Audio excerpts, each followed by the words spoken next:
أعوذ بالله من الشيطان الرجيم. بسم الله الرحمن الرحيم. الحمد لله. إن الحمد لله نحمده ونستعينه ونستغفره ونعوذ بالله من شرور أنفسنا ومن سيئات أعمالنا. من يهد الله فلا مضل له ومن يضلل فلا هادي له. أشهد أن لا إله إلا الله وحده لا شريك له وأشهد أن محمدا عبده ورسوله أرسله الله بالهدى ودين الحق ليظهره على دين كله ولو كره المشركون. Baada ya kumshukuru Mwenyezi Mungu Subhanahu wa Ta'ala, Mwenyezi Mungu ambaye ni muumba mbingu na ardhi na vilivyomo katika sehemu hizo, zile ambazo zinazoonekana na zile ambazo hazionekani. Mwenyezi Mungu ambaye ndiye mmiliki siku ya kiyama, haonekani, hudumu milele. Yeye ambaye ni uwezo, unaweza, usioweza na chochote kilichowezeshwa. Na vile vile kumtakia rehema na amani mtume wa mwisho, nabii wa watu wote, jemedari wa umma, Nabii Muhammad sallallahu alaihi wasallam. Kwanza kabisa ningependa kuhusia nafsi yangu bila kuzisahau nafsi zenu katika swala nzima la kumcha Mwenyezi Mungu Subhanahu wa Ta'ala. Na jambo la pili, niweze kuwashukuru kwa waandaaji wa kongamano hili la muhimu tena la thamani. Na wakati tunapokutana kama hivi, kwa kweli inaleta mapenzi makubwa, tukiwa tunasikia maneno ya maana kutoka kwa mashaka zetu hapa. Mwenyezi Mungu Subhanahu wa Ta'ala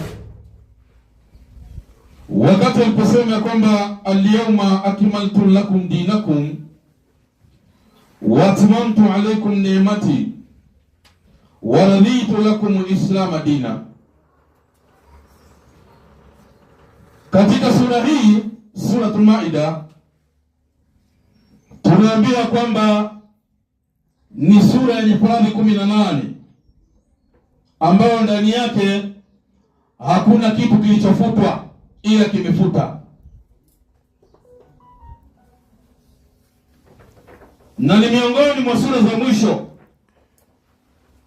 wakati Mtume Muhammad sallallahu alaihi wasallam alipokuwa anakaribia siku zake za mwisho katika dunia hii. Kukamilika kwa Uislamu, Mwenyezi Mungu anasema katika aya nyingine ya kwamba atajalia dini hii iweze kushinda dini zingine. Lakini kulingana na vile tunaisoma aya hii na hali halisi vile ilivyo kwa sasa, tunakuta kwamba ni vitu vile tofauti.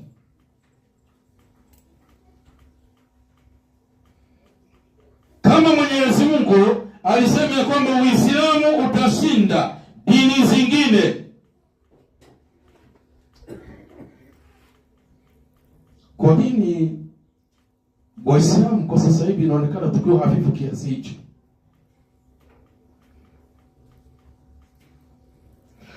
Tumekuwa hafifu kwa sababu kazi ambayo Mwenyezi Mungu aliweza kutupa tuweze kuifanya, tuliweza kuiacha. Kazi ya da'wa. Na kazi ya da'wa sio kwamba ni sehemu moja tu, imegawanyika sehemu nyingi. Lakini tatizo lililoko ni kwamba Waislamu sasa hivi tumekuwa ni wengi sana wa mijadala wa sisi kwa sisi ambayo haina maana. wakati maadui zetu wapo na wanazidi kushindana na kushinda, kuna jambo ndogo kidogo, kwa sababu ya muda nahitaji nielezee kuhusu Uislamu katika nchi yetu hii na hali halisi ya sasa ilivyo.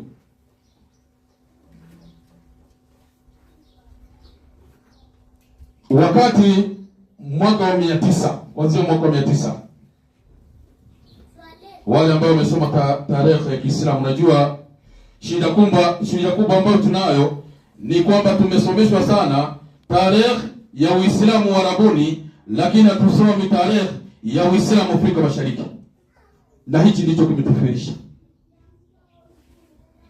Kwa hivyo mpaka wale wasiokuwa Waislamu wakati wanapoona Uislamu, wanapotazama Uislamu, wanaona kwamba Uislamu ni dini ngeni, ni dini mpya. Na Waislamu pia hata kuitetea Uislamu inakuwa ni kazi kubwa, ima uwe shuleni, vyuo vikuu, au sehemu za kazi, au sehemu zinginezo. Uislamu wakati umeingia Afrika Mashariki na kukawa na dola ya Kiislamu kabla ya dini yoyote kuwepo katika Afrika Mashariki, mwaka wa 900, anakuja bwana mmoja anajiita Ali ibn Hassan al-Shirazi. Tarehe wenye kuisoma wanaijua. Wakati alipokuja akaja na vijana wake 6, na baada ya muda wakaweza kukaa katika sehemu hizi, na Uislamu ukaanza kusambaa katika Afrika Mashariki, kuanzia Kisimayo mpaka Msumbiji. Na tofauti na hayo, Afrika Mashariki kukawa na dola ya Kiislamu kabla ya dini nyingine yote kuingia katika Afrika Mashariki. Kuna kitu tunahitaji tukiweke kwenye fikra zetu kuhusiana ni kwa nini tumedamaa katika kazi yetu hii ya dawa. Kwa sababu tunadhani ya kwamba labda dawa ni kuzunguka tu na kwenda kuambia Wakristo kwamba acheni dini hii, Uislamu ni dini ya haki. Unashinda mpaka kuutetea. Lakini majumbani mwetu kazi hii ya dawa tumeishindwa tuifanyi. Na ndio maana unakuta kwamba hata wale watoto au familia au wake zetu wamekuwa wamelemaa sana katika kazi hii au kuweza kuifuata dini. Unakuta kwamba murtadi ni wengi sana kwa sasa hivi katika majumbani mwetu. Wengine wameolewa na sio Waislamu. Alafu wakimuuliza na kuambia kwamba dini ni dini, Mungu ni mmoja. Haijalishi ya kwamba Mungu wa dini ya tofauti na Uislamu, ya kwamba ni Mungu tofauti na Mungu huyo Uislamu. Kwa hivyo Afrika Mashariki zaidi ya visiwa 35 kukawa na dola ya Kiislamu ambayo ilikuwa inajulikana kama Kilwa Empire, ambayo imetawala. Na ndio maana ukitoka hapa ukienda sehemu za Lamu, na ndio maana tunaambia kwamba tuzunguke katika ulimwengu. Ukienda maeneo ya Lamu unakuta kwamba kuna misikiti ambayo ina zaidi ya miaka 1000 yuko kule, miaka 700, miaka 800 na sehemu zinginezo. Lakini kwa nini Uislamu ulichelewa kuingia katika maeneo haya? Wapi tulikwama?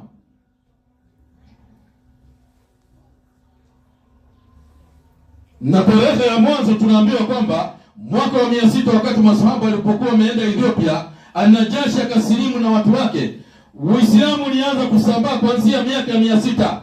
Kwa hivyo Afrika Mashariki Uislamu ulikuwa umeshaanza kuingia miaka hiyo. Lakini kwa nini huku Uislamu haupo? Tunakwama wapi? Ni jambo lipi ambalo tuliweza kulifanya ambalo hatukufaa kulifanya?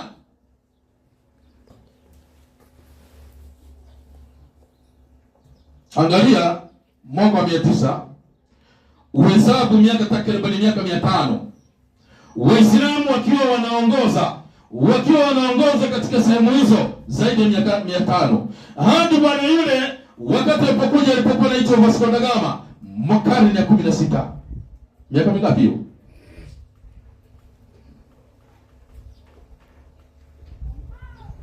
Hiyo ilikuwa ni baada ya mwaka 1492.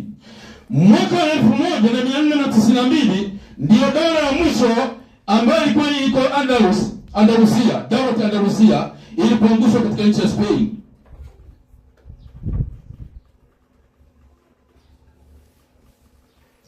Malkia alikuwa anajulikana, Isabel alijulikana, malkia wa Spain, alikuwa yuko Spain kwa niaba ya kanisa Katoliki, akamtuma bwana mmoja alikuwa anaitwa Vasco da Gama katika hizi nchi kuja upande huu, na Columbus akatumwa katika nchi za Marekani baada ya mwaka 1492. Afrika Mashariki bado inatawaliwa na dola ya Kiislamu hadi wakati ule Vasco da Gama alipokuja mwaka 1492. Baada ya hapo, karne ya 18 ndipo kukaanzishwa vita miaka 200. Kukawa na vita vikubwa sana vya kuua Waislamu katika sehemu hizo. Ndipo karne ya 18 wakoloni wakaja. Swali linakuja, Waislamu, kwa nini imani haya hatuna hospitali ya Kiislamu?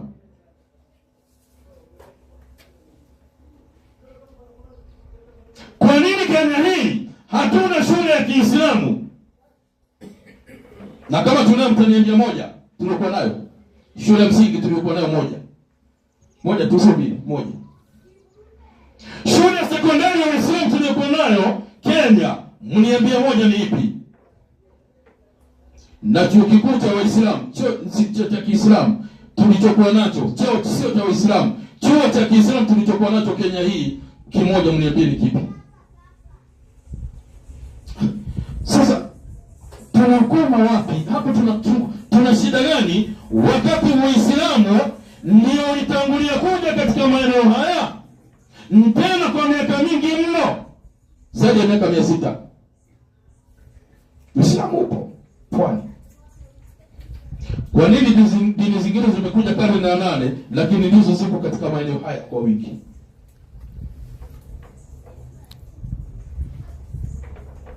Sehemu za Ukambani ndio sehemu ambazo zimepakana sana na pwani. Kwa nini Uislamu kule haupo?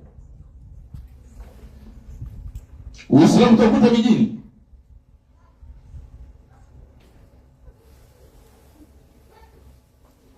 Na pia hizi sehemu ambazo utakazosikia kwamba ni za mlimani, sehemu ambazo kuna Waislamu wengi, ni wale waliokuwa wanakuja kutengeneza reli ndio wakajenga misikiti miaka hiyo. Kwa nini da'wa haikutoka Mombasa, haikutoka Lamu kuja katika sehemu hizi? Kwa nini da'wa haikutoka Somalia kuja katika sehemu hizi? Kwa nini da'wa haikutoka Zanzibar kuja katika sehemu hizi?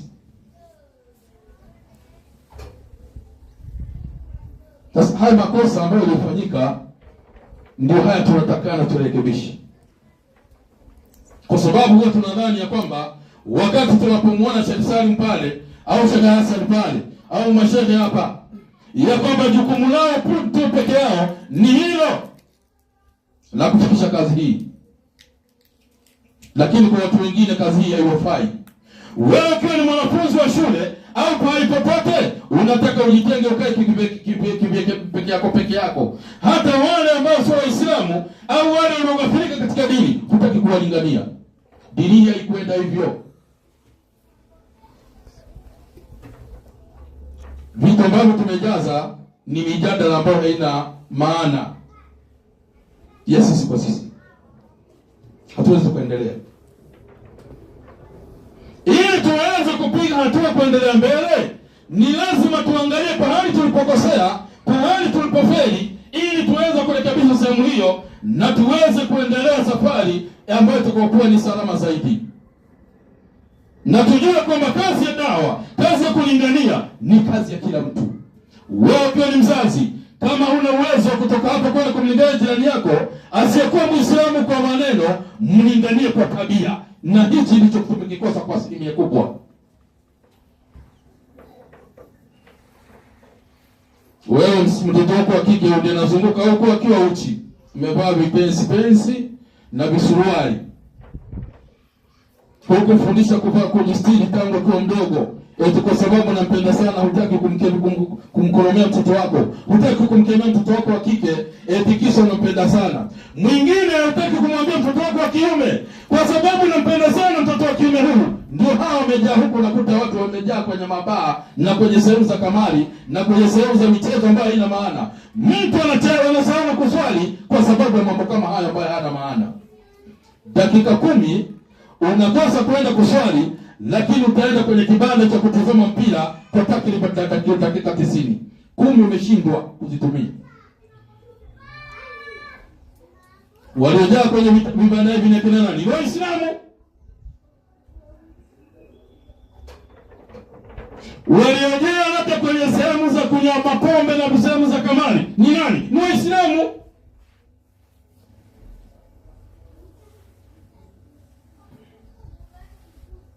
Waislamu, dini hii Mwenyezi Mungu hakutoa idhini ya kuweza kuilinda dini.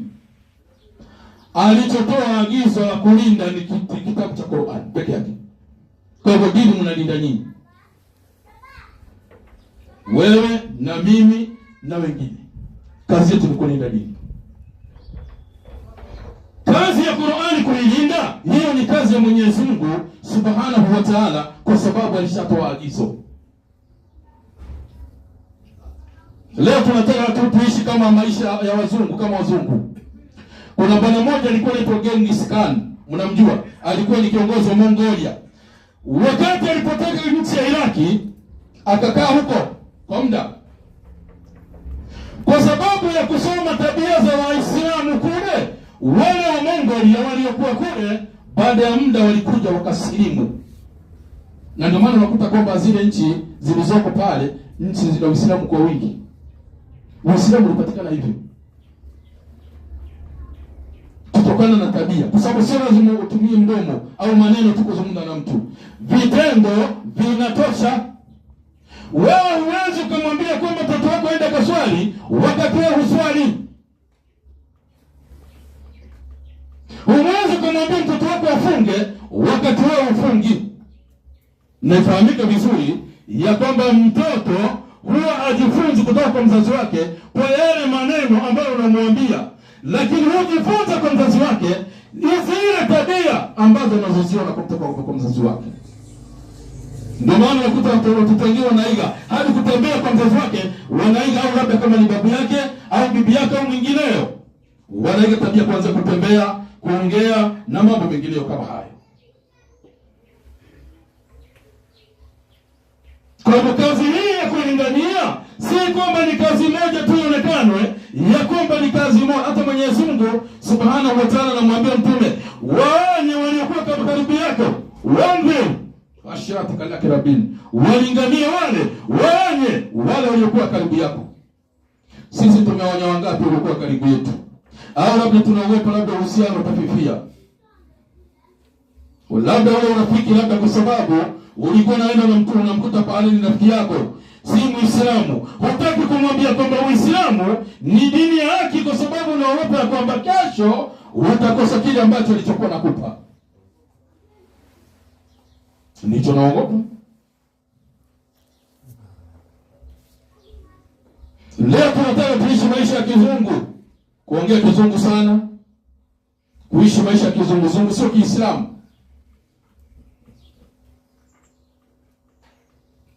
Mwaka wa 1711 wazungu hawakuwahi kuwa na ustaarabu hadi wakati ule ustaarabu ulipopelekwa na Waislamu mwaka wa 1711.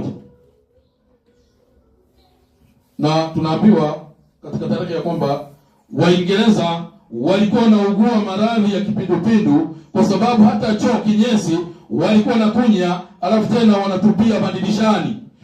Wakatafuta nguo, lengo la Ulaya kutafuta nguo ni kwa sababu ya kula ule uchafu, kuondoa ule uchafu, takataka zile, vinyesi na kadhalika.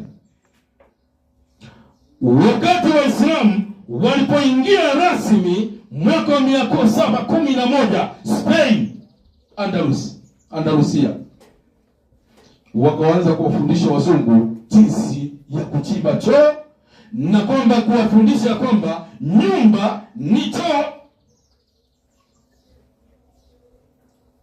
Someni historia ya hao mabwana, mtakuta kwamba sio watu.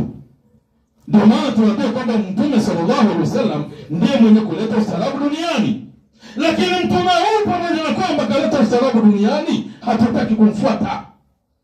Sheikh wangu hapa amesema kwamba tufuate Qur'an na Sunna. Tujiulize, tunafuata Qur'an na Sunna ili mambo yetu yaweze kufanikiwa. Sheikh wangu hapa akazungumzia kuhusu malezi watoto. Akasema kwamba watoto miongoni mwa mambo ambayo Mtume sallallahu alaihi wasallam anasema ni kwamba kaeni na watoto mpaka wafikishe miaka 7. Mnacheza na wao miaka 7. Miaka 7 ya pili wafundisheni, na miaka 7 ya tatu washirikiane nao. Nini maana yake? Mtoto kwa mwaka wa kwanza mpaka mwaka wa 7 hajui chochote. Ndio maana tunaambia kwamba akifika miaka 10 kama hakuswali chukua fimbo. Lakini mwaka wa kwanza mpaka mwaka wa 7 ni mwaka wa kucheza naye mtoto. Mwaka wa 7 mpaka mwaka wa 14 akiwa ni mtoto wa kiume, wewe baba mtoto, hata kama mliachana na mkeo, ni jukumu lako la kulea mtoto. Umfundishe kazi zako, kama wewe mwendesha mkokoteni, kama unauza mkaa, kama wewe unafanya kazi gani, mfundishe kazi zako mpaka miaka 14. Kwa sababu mtoto afundishwi na mwalimu. Mwalimu wa kwanza mtoto wako ni wewe. Lakini sasa hivi hatufundishi watoto, tunafuga watoto. Wewe mtoto wa kike wenyewe, alafu mmegombana kidogo, umeacha mpaka umetelekeza mpaka watoto. Wale watoto wanalelewa na mama kwa takriban muda wote huo, wewe ukiwa unakula huku unakula kiyoyozi tu. Yule mtoto analelewa katika mazingira mengine ambayo ni mabaya. Alafu tunakuja kulaumu huku. Kwa hivyo umri huu nilikuwa kwamba wewe baba mtoto kama ni mtoto wa kiume ukae na yeye mpaka miaka 14. Na kwa sababu mtoto wa kiume huu baada ya hapo anatarajiwa kuwa ni mwenye majukumu ya familia. Miaka 14 akifika tunaambia kwamba sasa washarikuhum, mshirikisheni mtoto huyu. Anjo mwanangu. Sasa leo si unaona nimekufundisha taaluma. Sasa hivi unajua kuuza mkaa. Au kazi yangu hii ya kuendesha mkokoteni ndio ninawalea naye. Na kufundisha. Sasa leo naona kwamba hakuna kitu chochote nyumbani huko. Hebu angalia vile kutakavyokuwa, uone kama kutapatikana kitu. Kuanzia miaka 14 mpaka miaka 21. Kisha unamjaribu. Unasoma kwake. Sasa hapa unaangalia, je, huyu mtoto wakati atakapofikia wakati wa familia, wakati wa kuwa na mke, huyu mtoto ataweza mke? Ataweza familia? Lakini sisi tunampelekea watoto wetu watu wengine kuenda kuwalelea. Wewe uchukue mtoto wako miaka 3 miaka 4 umpelekea mwalimu kwenda kukulelea mtoto. Wewe mwenyewe mpaka mtoto wako akiwa hapo ndani ya nyumba au mpaka unaogopa akiwepo hapo. Wewe utamlea vipi? Kwa hivyo dawa haianzi ya kwamba huko tunakoona, inaanzia pale nyumbani, kutoka kwa watoto wako, kutoka kwa mke wako, kutoka kwa watu walio karibu yako, majirani na watu wengine kama hao.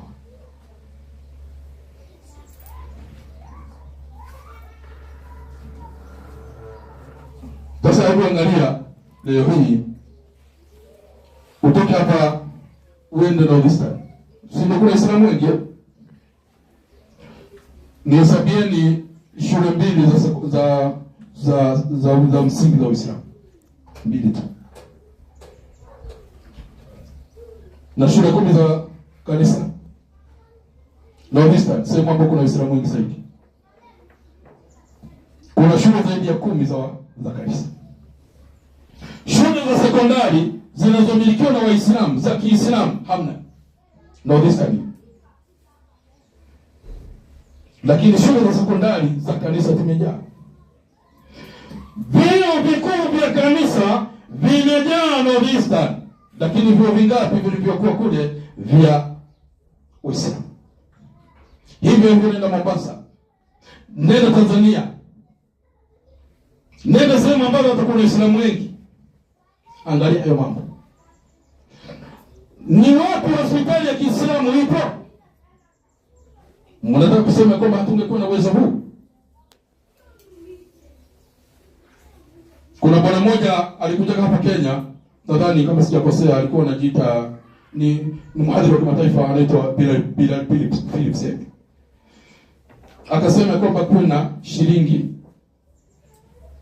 Muislamu awe anatoa shilingi moja kwa siku. Tuseme kwa mfano Waislamu ni milioni 3 au milioni 10 Kenya hii. Shilingi moja tu kwa siku. Usoe 10 wala tano moja. Kwa mwaka mmoja tutakuwa na nini? Lakini mambo haya hatufikirii. Mambo haya hatupigi fikira mbele. Kwa sababu kwa miaka mingi au kwa muda mrefu tulikuwa tumefundishwa kuhusu akhera. Hauwezi ukaipata akhera bila dunia shekhe. Ya akhera inahitaji utoe zaka shekhe. Utatoa na nini na una mali? Sadaka unahitaji mali. Utatoa na nini?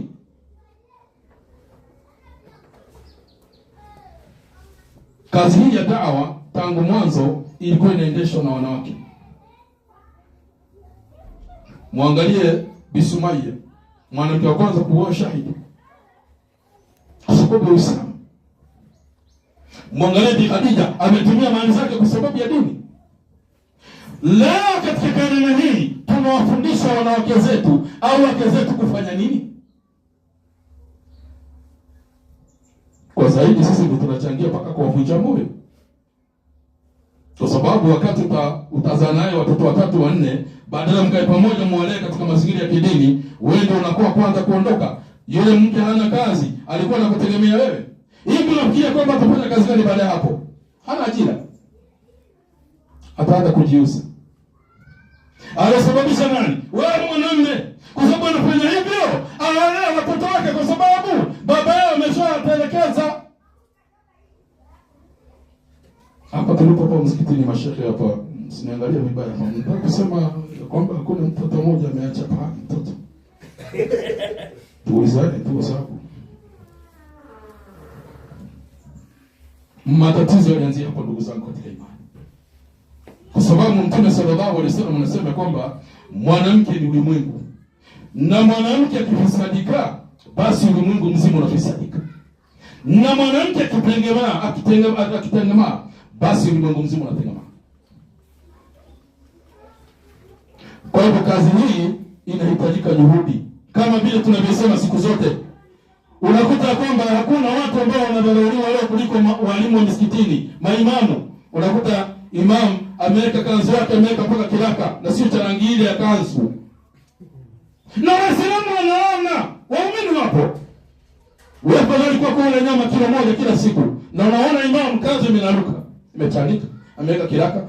Huyu mtoto wako wakati atakapokuja, amuone mwalimu kanzu yake imechanika, hata kile ambacho anamfundisha atasikiliza. Ataanza kumdharau kuanzia pale kwa kuona kanzu imechanika. Mimi sina kuja na kanzu mpya kila siku. Wewe kanzu moja tu utabadilishaje?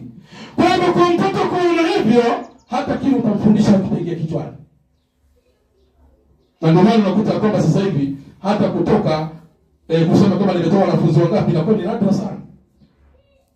Kwa sababu ya dharau mpaka ya mashehe. Mnahitaji ni mdofu ni mtoto, huyu mtoto ni lazima ninyanyue pingo. Mzazi anakuja kumtukana shehe. Alisema hivyo nani? Alisema hivyo ni mkuu wa daraja Mtume sallallahu alaihi wasallam. Sio shehe. Na kule kumtukana shehe kumwambia kwamba nisione tena mpiga mtoto wangu. Hiyo dawa atakuja kufanya mtoto wako atakuja kufanya dawa gani?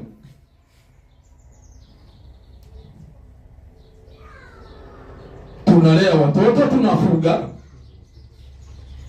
Na ndio maana wasiokuwa Waislamu wameshajua mambo haya. Unakuta kwamba kila wakati kuna semina za kuwavuta Waislamu. Si nyinyi hamna pesa? Mnajifanya hamna hela. Leo nataka tuchukue mfano mmoja. Msikiti hapa kuna shekhe yupo, lakini unaweza kukuta kwamba labda hana baisikeli. Na napiga mfano tu, samahani, mtanisamehe.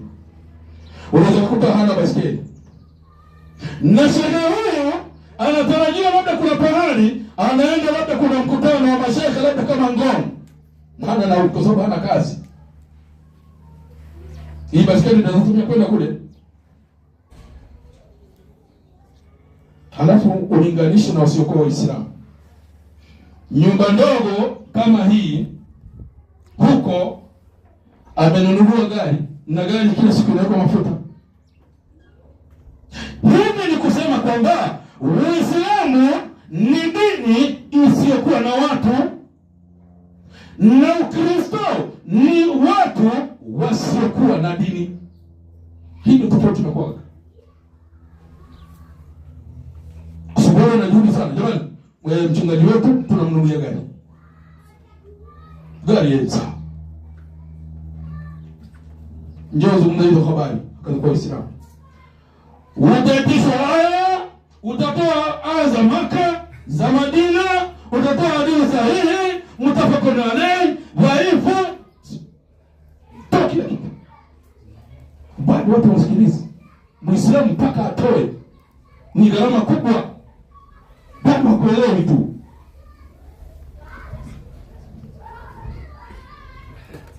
Kwa sisi Waislamu ndio tunachangia kuwadunisha mashehe zetu. Sisi Waislamu ndio pia tunachangia kuwadunisha pia walimu wahadhiri wetu. Mwangalie kwa mfano huyo mhadhiri anatarajiwa, kwa mfano kama sasa hivi sisi tuko safarini ya muda mrefu sana. Tunaelekea safarini wakati wote kuanzia sasa. Na safari au kwenda kufanya kazi ya dawa inahitaji juhudi za kifedha. Hivyo katika kazi ya iwe ni imam, iwe ni shekhe msikitini. Lakini Waislamu wanahitaji vitu vya bure. Na hii ndio kasoro ambayo imetuharibu kila kitu. Ni lazima ifikie pahali Waislamu tuondoe mentality hii ya kwanza ya kwamba nahitaji niwe na mkono wa chini au wa juu au mkono mrefu, nianze kuwa na mkono mfupi. Mtume sallallahu alaihi wasallam anasema mkono mrefu ni mkono mfupi ni bora zaidi kuliko mkono mrefu. Mkono juu. Asante, shukrani. Sasa sisi tunafanyaje? Na hii ndio inasababisha mpaka tu, kwa sababu ukijiweka akilini mwako ya kwamba mimi ni maskini, utakuwa maskini kweli. Ukijiweka kwamba ni maskini, utatajirika mpaka bado utajiona maskini tu. Kuna watu mimi najua ya kwamba ni watu matajiri, na mkenda hotelini anaenda anakuzungusha huko kwanza huko chochoroni huko kwa hoteli ya chochoroni kule. Mbona ukatafuta mandazi kule? Mandazi katakata kule, ni tajiri. Ametajirika lakini hajui alishatajirika. Kwa sababu hajui kutoa, alishazoea kuchukua, kupokea. Waislamu ifikie pahali tuondoe mentality hii, tujue kwamba dini hii haipelekwi kwa kupokea, bali kwa kutoa. Wakati wa Mtume sallallahu alaihi wasallam Waislamu walikuwa ni wachache sana, lakini angalia vita ambavyo waliweza kupigana katika vita vya Muta. Sababu nadhani ndio vita ambavyo vilikuwa na jeshi kubwa sana. Waislamu walikuwa na 3,000. Utawala wa Rumi walikuwa wamekuja na wanajeshi 200,000 kupigana na Waislamu. 200,000 kwa 3,000. Lakini angalia moyo waliokuwa nao Waislamu kupigana vita hivi. Kama ingekuwa sasa hivi ingekuwaje? Unakuta kwamba shaka kitembea ni kama imenyeshewa na mvua. Kwa sababu hali yake ni tabani. Anapiga, mimi nahitaji kwenda darasani baadaye, nina mkutano, alafu tena baadaye. Ndio nilikuwa naanza. Inshallah stars. Kwa hivyo nisianze kuendelea sana kwa sababu naona muda ndio kama hivyo. Mwenyezi Mungu atufanyie upesi, na pia tuweze kufanya juhudi. Waislamu kusema kweli tufanye juhudi. Tufanye juhudi Waislamu. Dini hii inahitaji juhudi. inahitaji juhudi. Tuweze kufanya juhudi na Mwenyezi Mungu aweze kutufanyia wepesi inshallah. Wa hadha, assalamu alaykum wa rahmatullahi wa barakatuh wa afwa minkum. Sheikh anasema ndo anaanza nafasi pia. Naomba Sheikh Shaban atufanyie adhana alafu tukaribishe ndugu yetu. Kalima inshallah. الله أكبر الله أكبر الله أكبر الله أكبر أشهد أن لا إله إلا الله أشهد أن لا إله إلا الله أشهد أن محمدا رسول الله أشهد أن محمدا رسول الله حي على الصلاة حي على الصلاة حي على الفلاح حي على الفلاح الله أكبر الله أكبر لا إله إلا الله.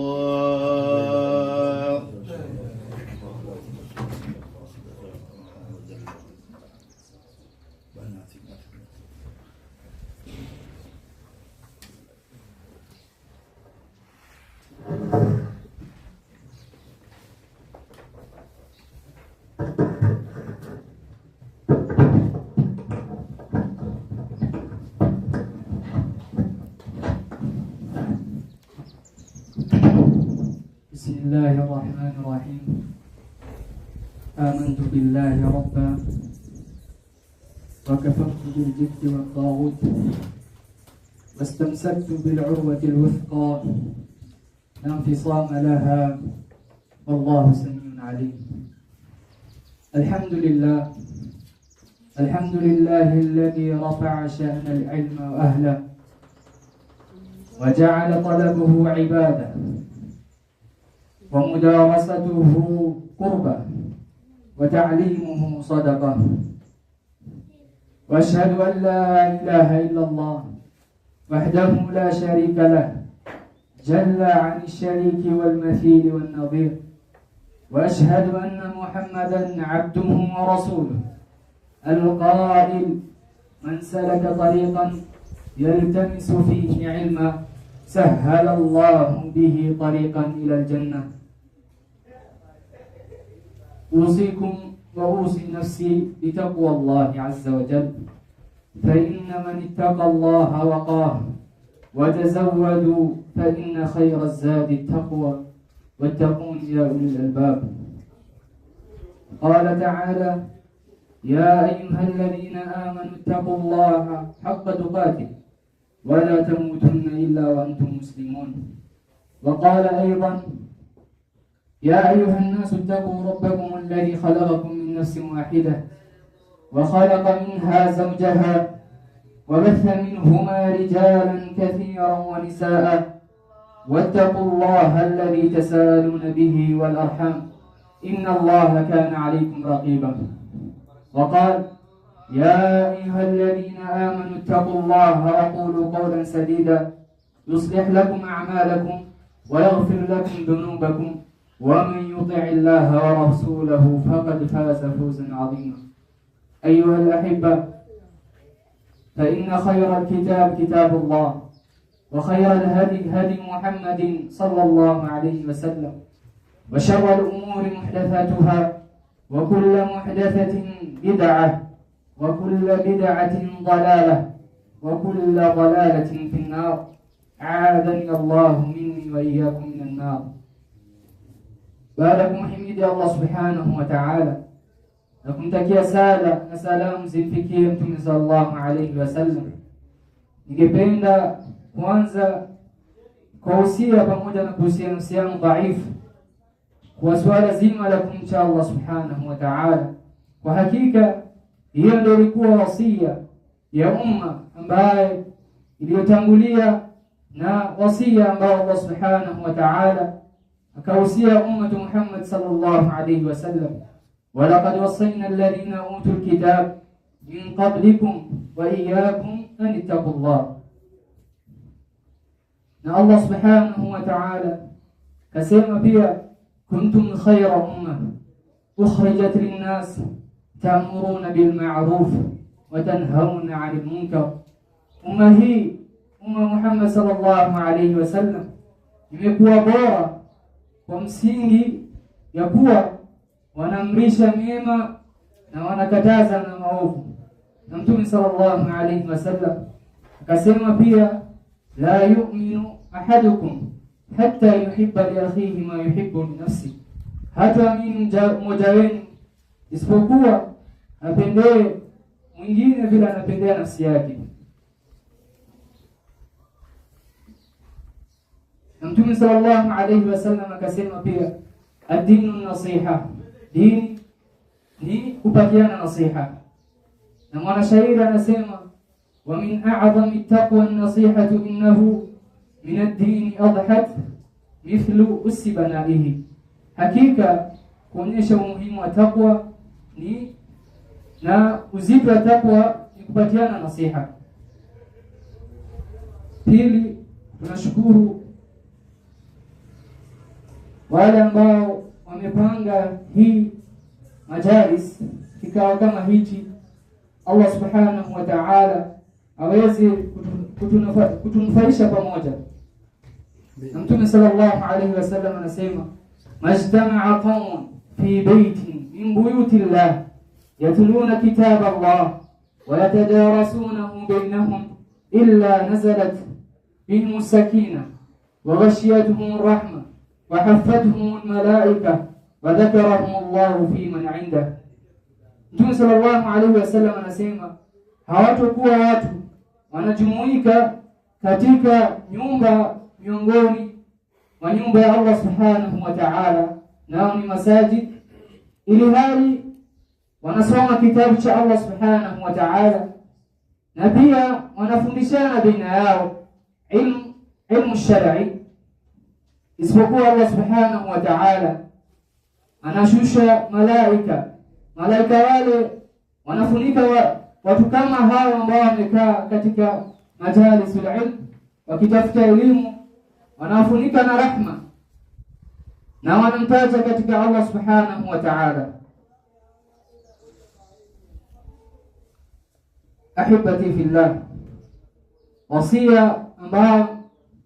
wasia kwanza ambao nawapatia ni at-tauhid, kumpokesha Allah subhanahu wa ta'ala. Na hiyo ni haki ya Allah subhanahu wa ta'ala kwetu sisi. Hakika Mtume sallallahu alayhi wasallam alipokuwa na Muadh bin Jabal radiyallahu anhu, anamwambia Muadh, Muadh, je, unajua haki ya Allah subhanahu wa ta'ala kwa waja na haki ya waja kwa Allah subhanahu wa ta'ala? Muadh bin Jabal anamwambia Mtume sallallahu alayhi wasallam, Allah wa rasuluhu a'lam, bali Allah subhanahu wa ta'ala na mtume wake ndio wanajua. Mtume sallallahu alayhi wasallam akamwambia, haki ya Allah kwa sisi ni kumwabudu Allah subhanahu wa ta'ala peke yake, na wala tusimshirikishe na kitu chochote. Na kitu nzito ambao Waislamu wanafaa kuhusiana juu yake ni kumcha Allah subhanahu wa ta'ala na kumwabudu pasi na kumshirikisha na kitu chochote. Na hii ndio ilikuwa wasia manabii wote walipokuwa wanakuja ardhini. Anasema Allah subhanahu wa ta'ala, wa laqad ba'athna fi kulli ummah rasulan an i'budu Allah wajtanibu at-taghut. Hakika Allah subhanahu wa ta'ala katika kila umma alikuwa anatuma mitume, na mitume kazi yao ilikuwa ni an i'budu Allah, watu waabudu Allah subhanahu wa ta'ala na wakae mbali na kumshirikisha Allah subhanahu wa ta'ala. Kalimatu tauhid, hii kalima ya tauhid, la ilaha illa Allah, kalimatun qamat biha al-ardu was-samawat, ni kalima ambayo imesimamishwa ardhi na mbingu kupitia hii kalima. Wa khuliqat liajliha jami'u makhluqat, viumbe vyote Allah subhanahu wa ta'ala kiviumba alikiumba kwa ajili ya hii kalima. Na Allah subhanahu wa ta'ala anasema wama khalaqtul jinna wal insa illa liya'budun, hakuumba majini na watu isipokuwa muabudu Allah subhanahu wa ta'ala. Na pia kupitia hii kalima Allah subhanahu wa ta'ala akatuma mitume wake, akashusha kitabu chake na akasimamisha sheria yake kupitia hii kalima, kalimatu la ilaha illa Allah.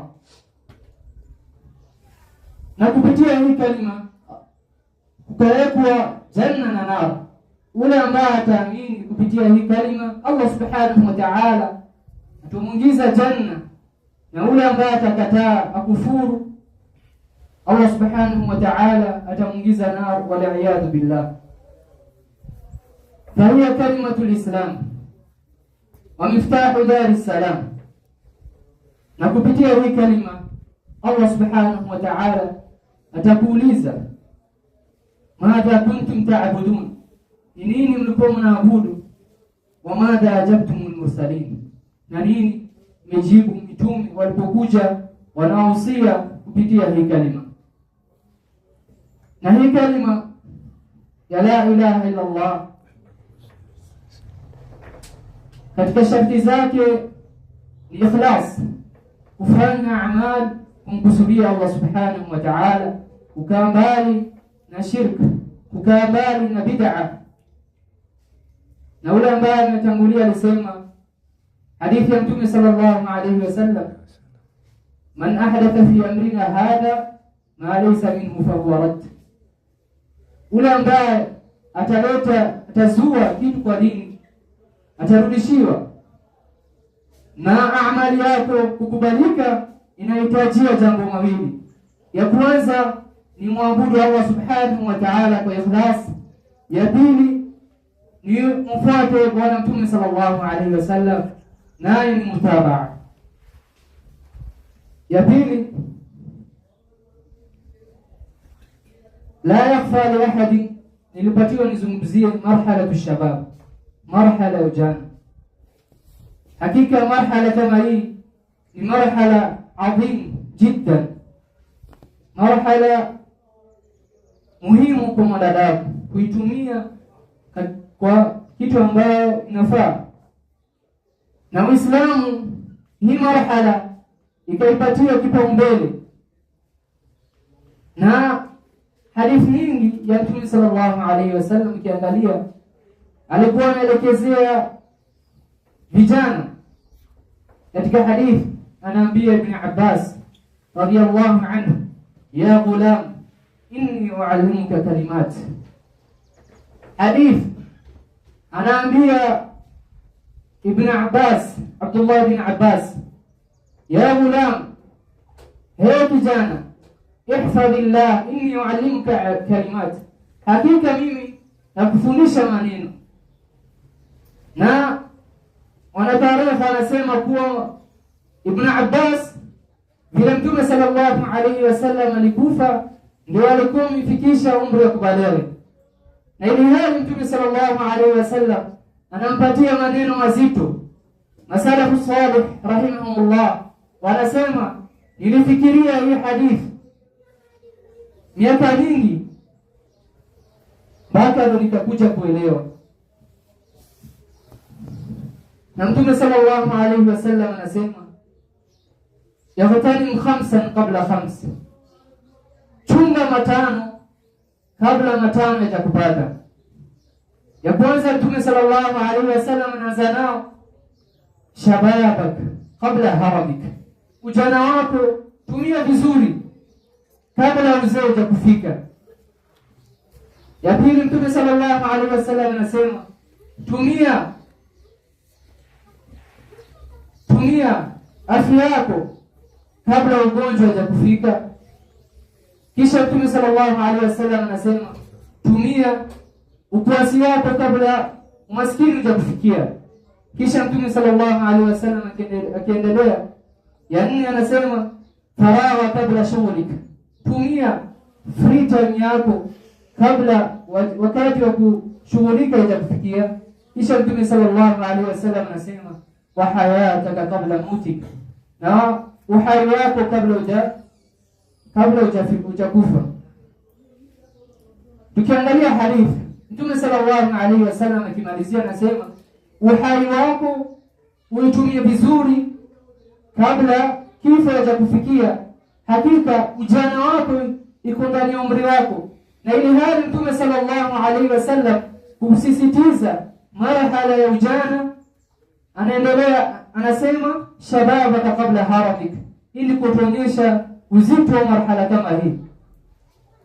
Na Ibn Mas'ud radhiyallahu anhu katika hadithi ya Bwana Mtume sallallahu alaihi wasallam anasema lan tazula qadama imri'in 'abd yawm al-qiyamah hatta yus'al an khams, hata nanyua mmoja wenu mguu siku ya kiyama, mguu wake siku ya kiyama, isipokuwa ulizwe mambo matano. Ya kwanza, an umrihi fima afna, umri wako ulitumia vipi? Umri wako ulitumia kumwasi Allah subhanahu wa ta'ala, ama umri wako ule ndio ulitumia vizuri kumwelekea Allah subhanahu wa ta'ala kuifanya ibada zako? Kisha Mtume sallallahu alaihi wasallam anaendelea anasema wa an shababihi fima abla, ujana wako ulitumia vipi? Ulitumia kufanya sherehe, ulitumia kujikurubisha kwa Allah subhanahu wa ta'ala, ulitumia ujana wako kutafuta ilmu shar'i. Na Mtume sallallahu alaihi wasallam anasema talabul ilm fariidatun ala kulli muslim, kutafuta elimu ni wajibu kwa kila Muislamu. Kisha Mtume sallallahu alaihi wasallam kimalizia hadithi anasema wa malihi min aina iktasaba, Allah atakuuliza ile mali ambayo ulikuwa nao ulipata wapi? Na ilmu ambayo Allah subhanahu wa ta'ala alikupatia ulitumia kwa nini? Hakika marhala ya shabab ni marhala ambayo Uislamu ulitilia mkazo, na mtu akitaka kuchunga ushababu wake, ujana wake katika khairi, ni kutafuta elimu. Katika hadithi Mtume sallallahu alaihi wasallam anasema inna lillahi malaikatun tawafun, hakika Allah subhanahu wa ta'ala hakuna malaika wanazunguka ardhini. Hiyo ni kazi yao. Kazi yao ni kutafuta wale ambao wanamtaja Allah subhanahu wa ta'ala. Kwa mfano kikao kama hichi, wanatafuta vikao kama hizi.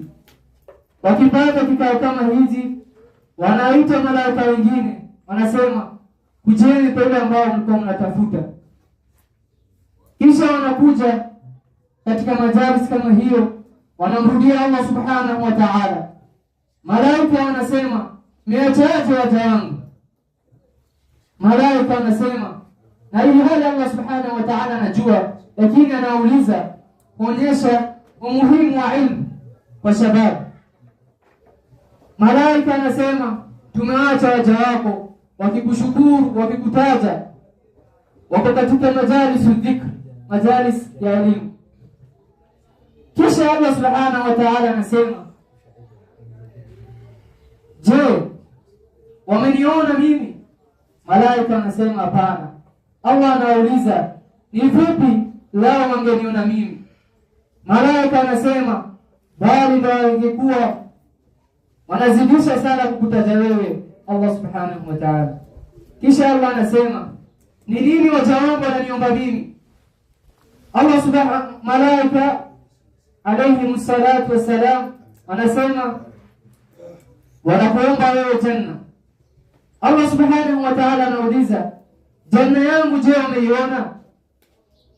Malaika anasema hawajaiona. Allah anauliza, je, wangeona hiyo janna?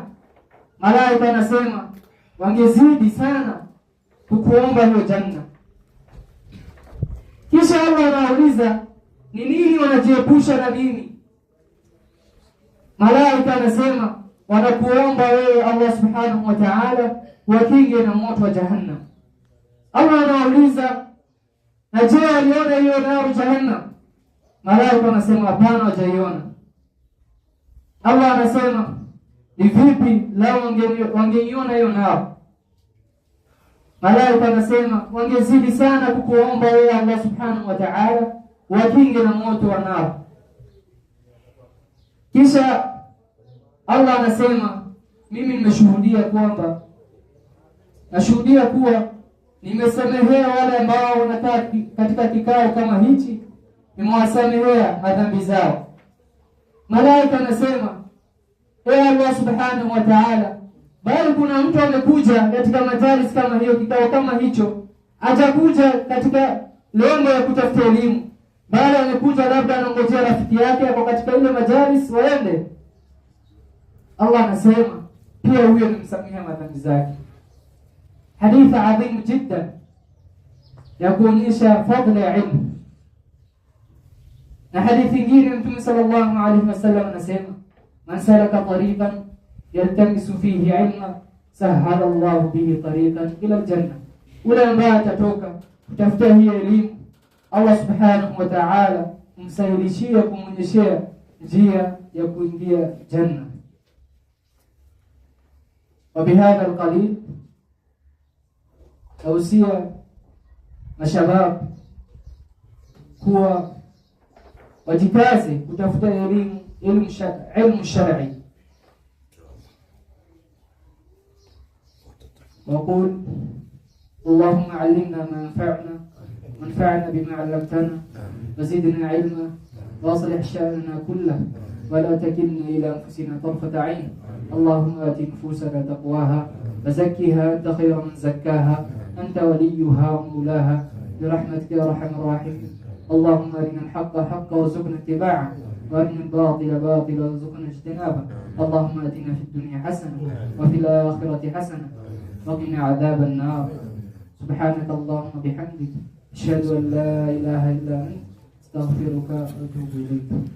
السلام عليكم ورحمة الله وبركاته.